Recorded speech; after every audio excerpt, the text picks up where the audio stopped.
Let's go quickly around the grounds. I had a quick look. I like to Google golf stories and find some cool stories out there. And this one, you both should have a laugh at this. There was a college freshman. I did not write her name down, but she had her bag on a bridge or near the green, near a bridge in a tournament, to not put the brake on the trundler, and the wind blew it into the pond. I've seen that happen at Shandon. Yeah, every night. The pond down by, it used to be the first green, but now it's the 17th. Oh, yes. That pond in between the 17th green and the 18th tee. Yep. One of the boys, you usually leave your bags there and then walk to the tee. And one of the boys left his trundler there, didn't put the brake on. It rolled down into the pond there. It was okay. He got his bag out, but his car keys had fallen out, and it's not a clear pond. It's quite murky. It's quite toxic, I would imagine. And when he stepped in to try and find his keys, the eels started biting him. There are a lot of eels. Those eels are like little puppy dogs at the moment. They just sit there at the base of the bridge and wait for people. They just wait for them. Yeah. Shout out to Boomer. Terrifying. But anyway, this girl, I don't see if I can find her name. I've got the thing open here somewhere. Anyway, they fished the bag out. It was her 11th hole of the day. Fished the bag out, and she went on to make 3 birdies in a row, and finished around even par. Pretty good bounce. Pretty good effort. I think she lost her 9-iron as well. I just saw. So I think she said on the very next hole she had a basically bang on 9-iron in, so she had to sort of choke down an 8, stiffed it, made the putt. All as well. So yeah, pretty good effort, resilience, and that sort of thing. But maybe just either park your trundler on some flat ground or learn how to use the brake, I guess, would be my advice. Or maybe pay for a caddy next time.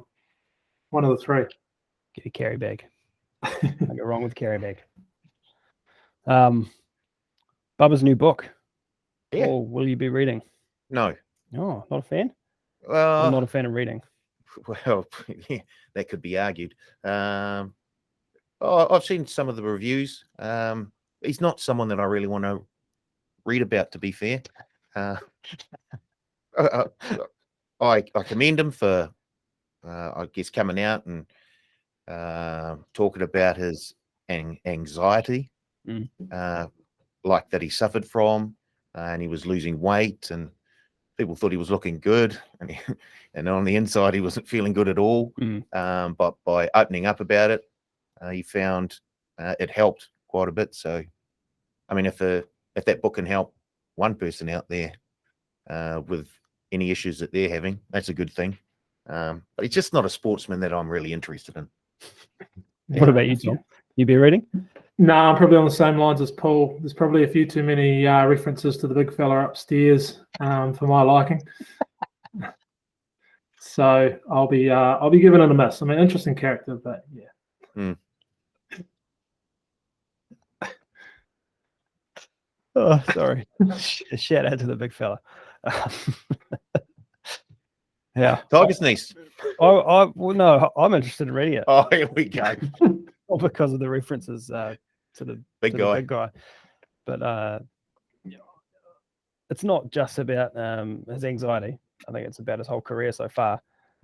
So I'd be interested to read all about the Masters and the big hook shot out of the trees. Shot. Yeah, I quite enjoy sort of any sports autobiography.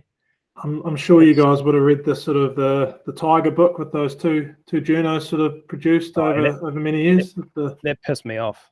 That was an amazing read though, wasn't it? Gave you real insight into how Tiger sort of ticked and his father and everything else. Yeah, incredible. I'm hanging out. I am sure I read something last year, may have even been the year before, that Tiger had commissioned an autobiography himself, and then it was due to come out. So that's the one I want. I want the Last Dance style, ESPN 10-part series on Tiger's life, and then a and then a feature film as well. That'll be years to come. Who No plays doubt. Tiger in a feature film? Oh, I don't know. As he gets older, could Denzel pull it Denzel. off? Probably not. I think Denzel's too old now. Okay, Yeah. so Jamie Foxx. Yeah, he'd be getting on the older side. Okay. Yeah, I'll work on it. Cliff Curtis. Can do anything. Yeah, well, he's played Mexicans. Michael B. Jordan. Yeah, well, yeah. Anyway, LL Cool J. what's your favorite sports autobiography? Paul? Autobiography. Or biography, whatever they are. I always get confused with the difference.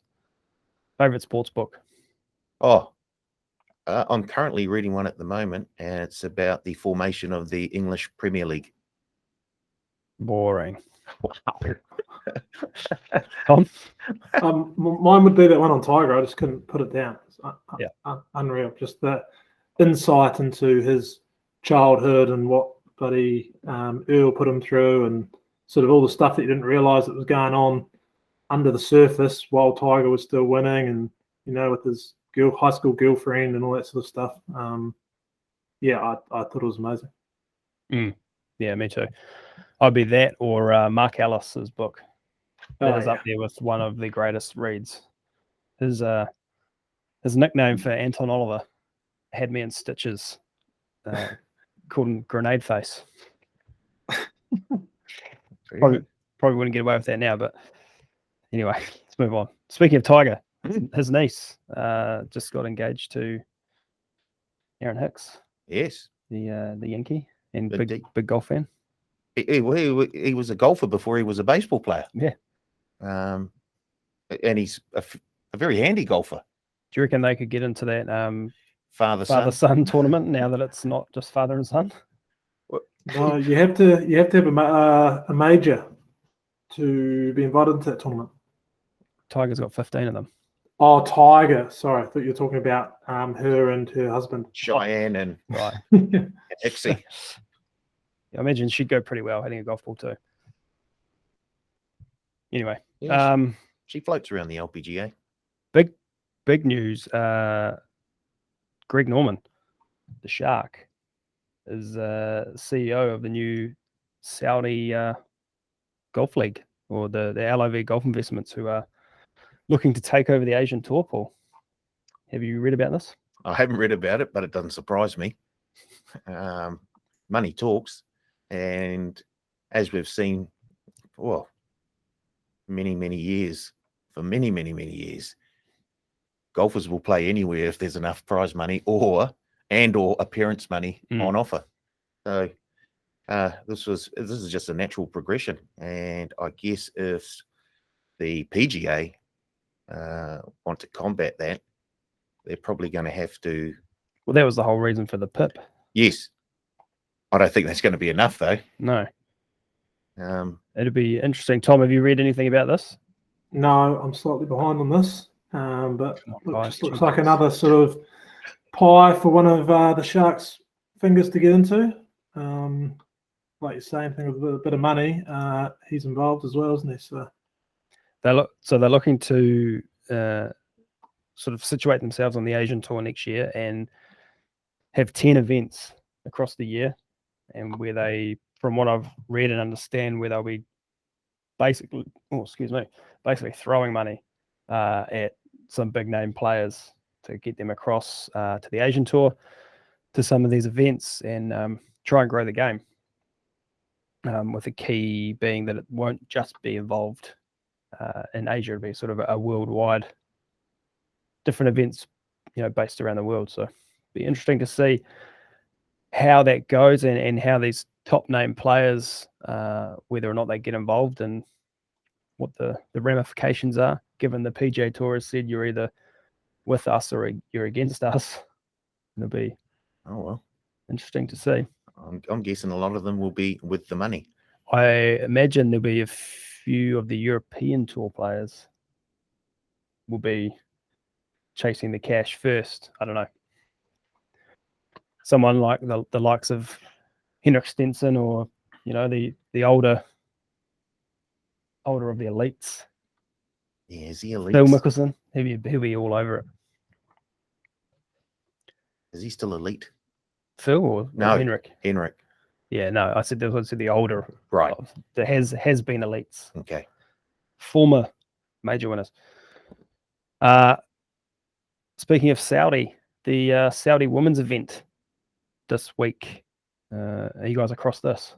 Or should we just move on? If Lydia's playing, I'm all over it. Yep, she is playing. She's a favorite as well. And do you know the price? She's $5. That is absolutely sick, isn't it? Because there's some fair dinkum golfers in there. Minjee Lee, the Australian's in there as well. Is Hannah Green there as well? No. There's. Let me open it up here. Laura Davies. Women's golf. Saudi International. Charlie Hull. Georgia Hall. That's what I was thinking of. Those are probably the only names. It jumps pretty high. It goes from $5. Minjee Lee, $6. We get to a few under 30, and then it goes 30, almost straight up to 100. Anna Nordquist. Oh, yeah. Carlotta Saganda.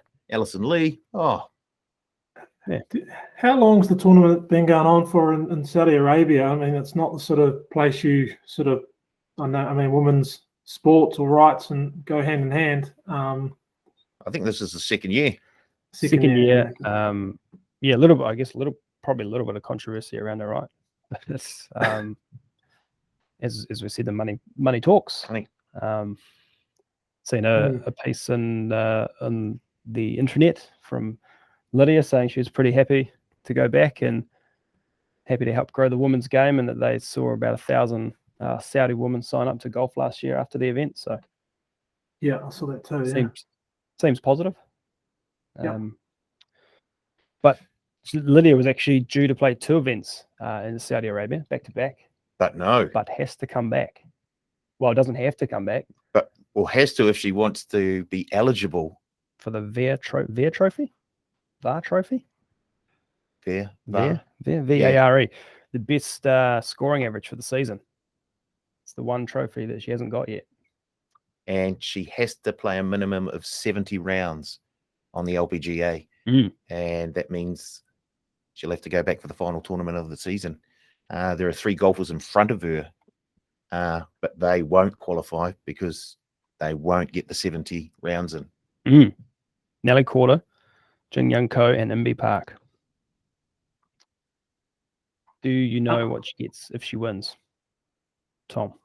I know that she gets a point towards the Hall of Fame, doesn't she? But I'm not sure what the bonus sort of prize is. It? Don't know. What is it? I don't know. The trophy. She gets a trophy. Don't know if there's any. There's probably some cash associated to it. But Must yeah, be the Hall of Fame point is a big one there. She's on 19 points already. If she gets another one, that's 20. 27 gets you eligible. I don't know what else you have to do to get. Yeah, what else gets points? Is it obviously majors and stuff like that? Majors 2 and any other win worth 1, or? Yeah, I don't know. Or even more. I'd think a major would be maybe 4 times what a normal. Well, that's the way I think anyway. We've had this conversation before, haven't we? Maybe do you lose any if you're playing Saudi? Wow.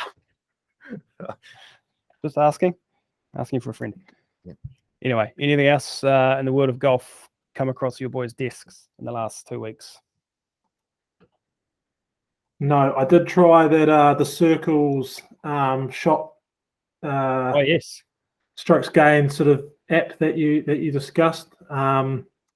And boy, oh boy, I lost a lot of shots. I don't know why it compares you to a scratch handicapper. There should be some sort of handicapping groupings in there, because I lost 14 shots off the tee, it reckons. And it's a bit hard a couple of days later remembering how many feet I was from the pin and that sort of thing as well. So tricky, but I don't know if it was useful, but it was interesting. What was it, 14 shots overall or 14 just off the tee? Off the tee. I think it was just off the tee, yeah. Oh, nice. Jesus. You got a long way to go. Don't you play off for 14? Yeah, I play off for 12. Oh, there you go. Wow. And driving's usually one of my strengths, I would have thought. So anyway, That's what I found. I thought I had a good driving day, and it told me I lost strokes off the tee as well. yeah. Oh, shit, I'd hate to see it on a bad driving day. It's definitely an app that I will not be using.